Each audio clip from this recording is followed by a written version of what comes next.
दोस्तों, वास्तविकता देखी जाए तो हम भी भीड़ का एक हिस्सा बन चुके हैं। हम भी इस भीड़ में अपने आप को भूल चुके हैं। हम भी इस भीड़ के कहे अनुसार उनके इशारों पर नाचते रहते हैं। एक कठपुतली की तरह यह भीड़ जैसा कहती है, हम वैसा करते चले जाते हैं। ऐसे केवल कुछ ही लोग होंगे जो वास्तविक तौर पर अपना जीवन स्वयं जी रहे हैं, और वह लोगों को जीवन की सही राह भी दिखाते हैं, लोगों को जीना भी सिखाते हैं।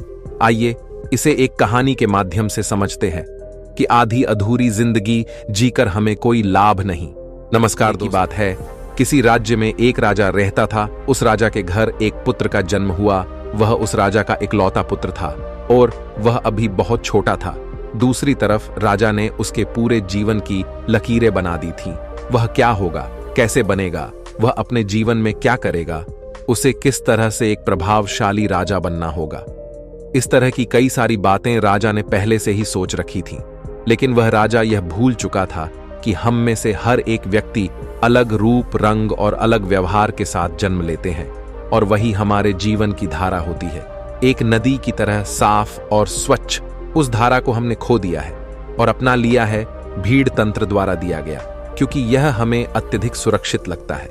क्योंकि इस भीड़ में हम अपने आप को सुरक्षित मानते हैं। हमें कुछ नया जानना अच्छा नहीं लगता। हम तो केवल इस भीड़ के साथ चलकर अपने आप को सर्वश्रेष्ठ समझते हैं। उस लड़के का भी एक व्यवहार था। उसे राज्य का राजा नहीं बनना था। उस लड़के का मन तो बहुत नाजुक था। वह जल्द ही करुणा से भर जाता था। हिंसा से उसे आनंद नहीं आता था। उसे तो चित्र बनाना और नृत्य करना अत्यधिक पसंद था। यही उसकी जीवन धारा थी। यदि वह उस पर चलता तो संपूर्णता को प्राप्त करता। लेकिन उसके पिता को यह सब बिल्कुल पसंद नहीं, जिस कारण वह राजा अपने बच्चे से नाराज रहने लगे। उसने हर वह जतन कर दिया जिससे उसका बच्चा सम्राट बनने के लिए आगे बढ़ सके, उसमें सम्राट के सर्वश्रेष्ठ गुण आ सके। लेकिन उस लड़के को कोई फर्क नहीं पड़ रहा था। ऐसे ही धीरे धीरे समय बीतता गया और समय के साथ साथ अब वह युवराज बड़ा होने लगा था। लेकिन जैसे जैसे युवराज बड़े हो रहे थे, उनके मन में, उनके दिमाग में समाज की यह बातें घर करती चली जा रही थीं। अब वह बाहर के बारे में सोचने लगे थे, लेकिन अब भी उनका व्यवहार पहले जैसा ही था, और यह बात उस राजा को बिल्कुल पसंद नहीं थी। और इसी वजह से वह राजा अपने पुत्र को ताने मारता, अब शब्द कहता। वह कभी कभी इतना क्रोधित हो जाता कि अपने पुत्र से कहता, तुम्हारे जैसा पुत्र होने से तो अच्छा था कि मेरा कोई पुत्र ही नहीं होता। क्या तुम जानते हो, जब लोग यह सुनते हैं कि तुम्हारा पुत्र नृत्य करना पसंद करता है, चित्र बनाना पसंद करता है, तो लोग मुझ पर कितना हंसते हैं, मुझ पर क्या बीती है। क्या तुम जानते हो वह मेरे बारे में कैसी कैसी बातें करते हैं, और यह सब तुम्हारी वजह से है। राजा के पुत्र को अपने पिता की यह बात लग गई। उसके बाद उसने निश्चय किया कि वह अपने पिता की बातों का पालन करेगा। वह अपने पिता की आज्ञा का पालन करेगा। उसके पिता जैसा उसे बनाना चाहते हैं, वह वैसा बनकर रहेगा। एक बार जब उसके पिता खुश हो जाएंगे तो वह वापस अपने साधारण जीवन को जीने लगेगा। उस दिन से ही युवराज ने बहुत प्रयास किए, निरंतर अभ्यास किया, और आखिरकार वह एक ऐसा योद्धा बन गया जिसे हराना नामुमकिन था। उसने कई ऐसी लड़ाइयां लड़ी जिन्हें जीतना नामुमकिन था, लेकिन वह अपने पराक्रम के दम पर विजय हुआ। और जब भी वह विजय होकर वापस अपने महल लौटता तो उसे यही लगता कि अब तो उसके पिता उससे अत्यधिक प्रसन्न हो जाएंगे। लेकिन हर बार जब वह विजय होकर घर लौटता तो उसके पिता उसे केवल एक ही बात कहते, बेटा, तुम्हें तो अभी और सीखना है। अभी तुम पूर्ण रूप से एक योद्धा नहीं बने हो।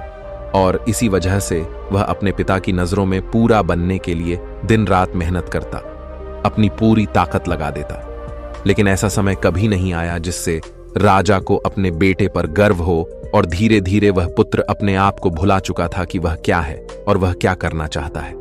धीरे धीरे उसके अंदर की करुणा क्रूरता बन चुकी थी। दोस्तों, हमारे साथ भी हमारे जीवन में कुछ ऐसा ही होता है। लोगों की परवाह करते करते, जिम्मेदारियां निभाते निभाते हम अपने आप को ही भूल जाते हैं और एक ऐसी जिंदगी को अपना ले जो हमारी है ही नहीं।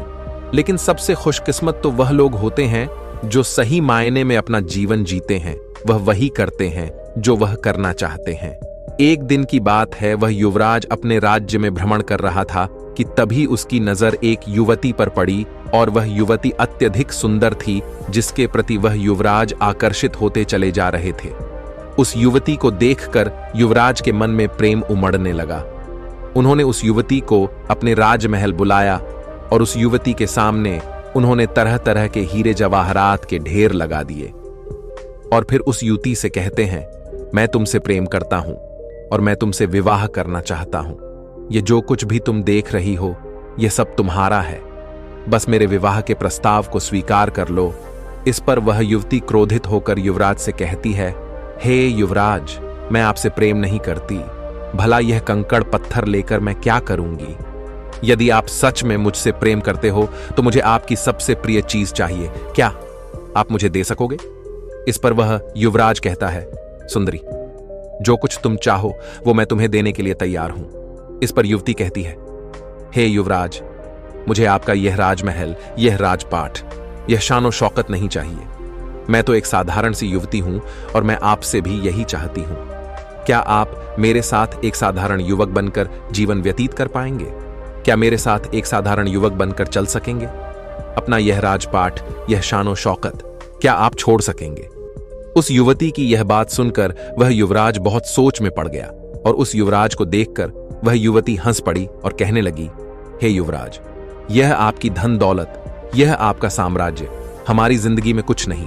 धन दौलत, मान सम्मान, पद प्रतिष्ठा ही प्रेम की कसौटी बन जाता है। आपने तो देखा ही होगा, जिसके पास जितनी ज्यादा धन दौलत होती है, मान सम्मान होता है, पद प्रतिष्ठा होती है, लोग उसे ही अधिक प्रेम करते हैं, उसकी अधिक फिक्र करते हैं, हमेशा उसके साथ खड़े रहते हैं, उसका सम्मान करते हैं।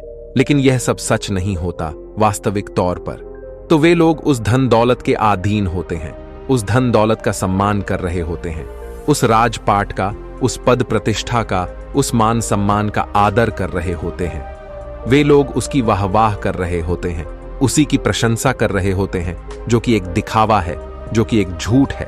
और इन सभी झूठों के पीछे हम अपना पूरा जीवन यूं ही व्यतीत कर देते हैं। हम सब इनके पीछे भागते रहते हैं, फिर चाहे वह कोई गरीब हो या फिर कोई अमीर। लेकिन आखिरी सांस तक ना तो कोई गरीब से प्रेम करना चाहता है और ना ही उसकी कोई फिक्र करता है। लेकिन यदि आप किसी को धन दौलत, मान सम्मान, पद प्रतिष्ठा दिखाएंगे तो वह अवश्य ही आपकी झूठी तारीफ करेगा और वह आपका झूठा सम्मान भी करने के लिए तैयार रहेगा। वह आपसे केवल इसलिए जुड़ा रहेगा क्योंकि उसे वे सारी चीजें पसंद हैं, ना कि आप। उस युवती की यह सारी बातें सुनकर युवराज एक बार फिर से कुछ देर के लिए सोच विचार करने लगते हैं और कुछ देर बाद वह उस युवती से कहते हैं, मैं तुम्हारे साथ चलने के लिए तैयार हूं, जैसा तुम चाहती हो। मैं एक साधारण जीवन जीने के लिए तैयार हूं। बस मैं अपने माता पिता को इसकी सूचना देना चाहता हूं, अपने माता पिता से आज्ञा लेना चाहता हूं। जैसे ही सम्राट को यह पता चला कि युवराज यह राज्य छोड़कर जा रहे हैं और वह भी एक साधारण सी लड़की के लिए, उसने तुरंत ही अपने सैनिकों को आदेश दिया कि उस लड़की और युवराज को बंदी बनाकर राज दरबार में पेश किया जाए। सैनिकों ने बिल्कुल ऐसा ही किया। उन्होंने उस लड़की और युवराज को बंदी बनाकर राज दरबार में ले आए। उधर दूसरी तरफ सम्राट ने उस लड़की को जासूसी के आरोप में मृत्यु दंड दे दिया। वह राजा यह भूल चुका था कि जब हमारे हाथों में शक्ति होती है, हमारे हाथों में ताकत होती है, तो हम न्याय और अन्याय के बीच का फर्क भूल जाते हैं। हमें तो केवल बस यही लगता है कि हम जो कुछ कर रहे हैं वही सही है। हम अपने आप को सर्वशक्तिमान समझने लगते हैं। इस मृत्युदंड के बारे में सुनने के बाद वह लड़की डर गई और राजा से कहती है, हे राजन, इसमें मेरा क्या दोष है? इसमें मैंने क्या किया है? आपके ही पुत्र युवराज ने मुझे यहां पर आने का अनुग्रह किया था और मैं उनकी ही विनती पर यहां आई थी, इसलिए मुझे मृत्यु दंड देने का आपको कोई अधिकार नहीं है। उधर दूसरी तरफ युवराज भी अपने पिता को समझाने का हर मुमकिन प्रयास करते हैं, लेकिन उसके पिता मानने को तैयार नहीं थे। उसने अपने पिता से कहा, पिताजी, यदि आप इस लड़की को छोड़ देंगे तो आप जैसा कहेंगे मैं वैसा ही करूंगा। यह बात सुनकर वह सम्राट अत्यधिक प्रसन्न हुआ और उस सम्राट ने उस लड़की को जाने दिया।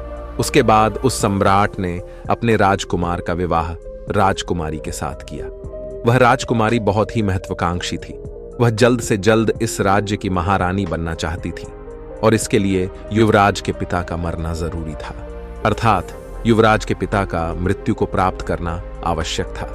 आगे वह राजकुमारी युवराज से कहती है कि अब आपके पिता बूढ़े हो चुके हैं, अब आपको ही इस राज्यभार को संभालना चाहिए।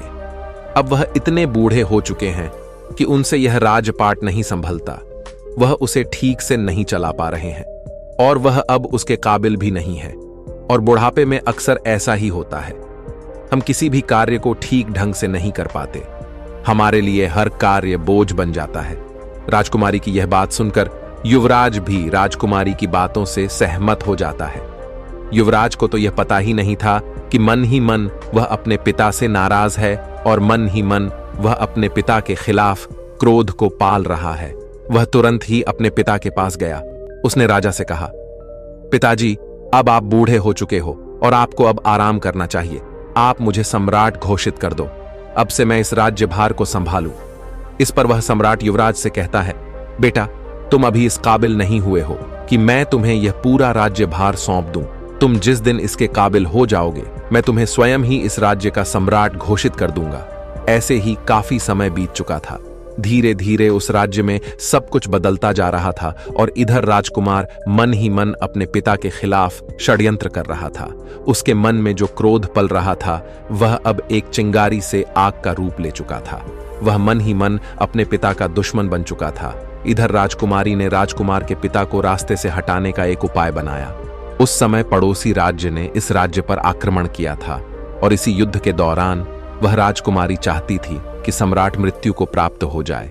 इस युद्ध के दौरान राजकुमारी ने कुछ ऐसा उपाय किया था कि जब सम्राट अकेले पड़ जाए तब पीछे से उस पर वार किया जाए।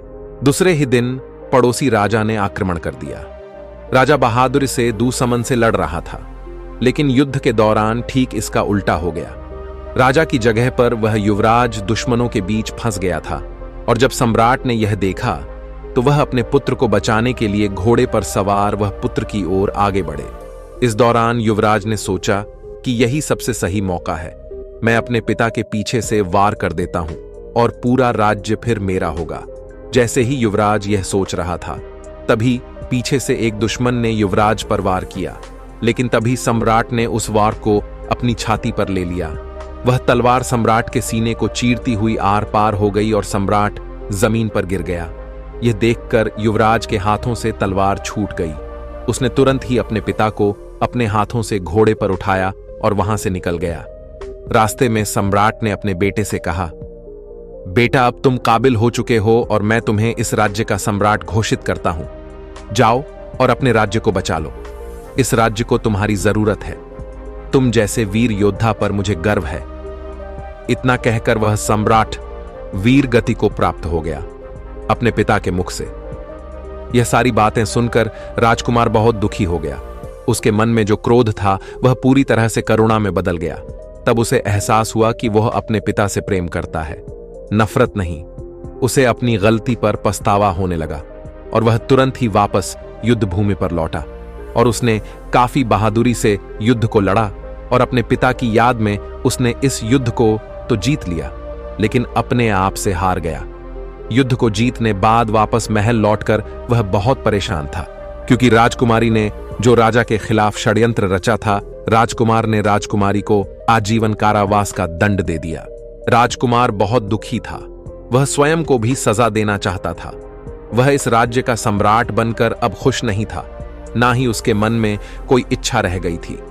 एक दिन वह अपने राज्य का भ्रमण कर रहा था कि तभी रास्ते में उसने एक व्यक्ति को देखा जो रास्ते में नाच रहा था, गा रहा था और उसने एक चोगा पहन रखा था। यह देखकर युवराज उस व्यक्ति के पास गया और उस व्यक्ति से कहने लगा, आप कौन हैं और नाच क्यों रहे हो?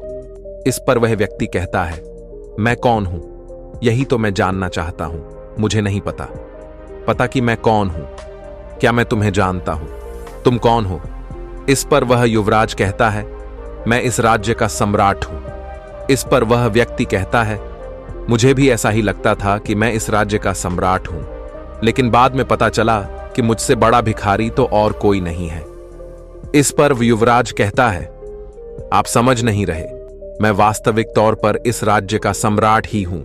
इस पर वह व्यक्ति कहता है, हाँ, मैं जानता हूं कि इस राज्य के सम्राट तुम हो, लेकिन कभी इस राज्य का सम्राट मैं भी था, और मैंने ही अपने हाथों तुम्हारे पिता को यह राज्य सौंपा था।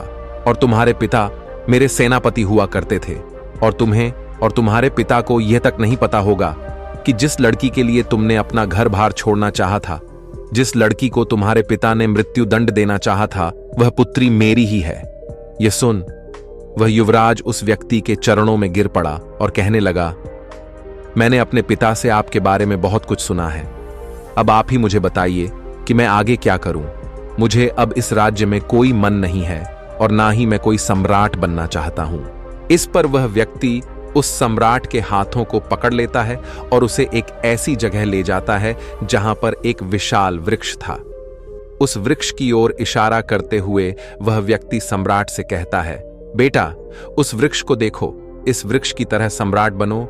इस वृक्ष पर कई तरह के प्राणी वास करते हैं, लेकिन यह वृक्ष कभी उन्हें हटाता नहीं है, बल्कि उनका ख्याल रखता है, उनका ध्यान रखता, सबकी रक्षा करता है और सबको भोजन भी देता है। और तो और ये वृक्ष हम जैसे पापी इंसानों को भी अपनी छाव में छाया अवश्य देता है। और इतना सब कुछ करने के बाद भी इसे रत्ती भर भी अहंकार नहीं है। यही इस राज्य का असली सम्राट है। लोगों को धोखा देना, लोगों को मारना, युद्ध की नीतियां बनाना, खून बहाना, लोगों की जान लेना, यह सम्राट का असली कार्य नहीं है। जाओ, वापस लौट जाओ अपने महल में और लोगों की सेवा करो, उनकी रक्षा करो, जैसे यह वृक्ष करता है। तब तुम सही मायने में एक असली सम्राट बन पाओगे। केवल लोगों को दिखाने के लिए नहीं, अपने आप को पहचानो, अपनी खुशी को पहचानो, जिसमें तुम्हें खुशी मिलती है वह कार्य करो। हम सब तो भटक चुके हैं और इस काल्पनिक दुनिया में यूं ही भटकते चले जा रहे हैं, जहां हर कोई हर किसी को बांधना चाहता है, अपने कब्जे में रखना चाहता है, अपने नीचे रखना चाहता है। जब तुम ध्यान से अपने आप को देखोगे, अपने आप को समझोगे, तब तुम्हें यह एहसास होगा कि हमारे विचार हमारे हैं ही नहीं, हमारी सोच हमारी है ही नहीं। हम जिस धर्म में जन्म लेते हैं, हम तो उस धर्म के बन जाते हैं। दोस्तों, हमारे जीवन में भी कुछ ऐसा ही होता है।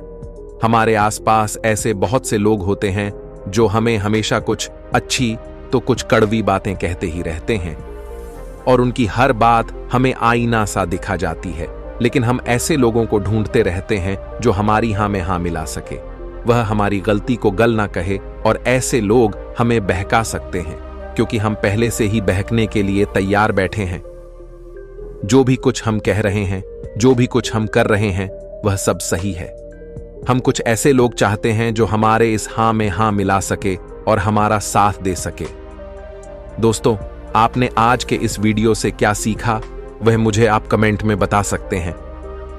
इसी के साथ में उम्मीद है कि आपको आज की वीडियो पसंद आई होगी, तो इस वीडियो को उस इंसान को शेयर करें जिससे यह कहानी सुनने की जरूरत है, और उसी के ठीक बाद चैनल को सब्सक्राइब करें। तो चलिए फिर मिलते हैं ऐसी एक और नई वीडियो में एक नए मैसेज के साथ। तब तक के लिए अपना ख्याल रखें। धन्यवाद और नमोह बुद्धाय।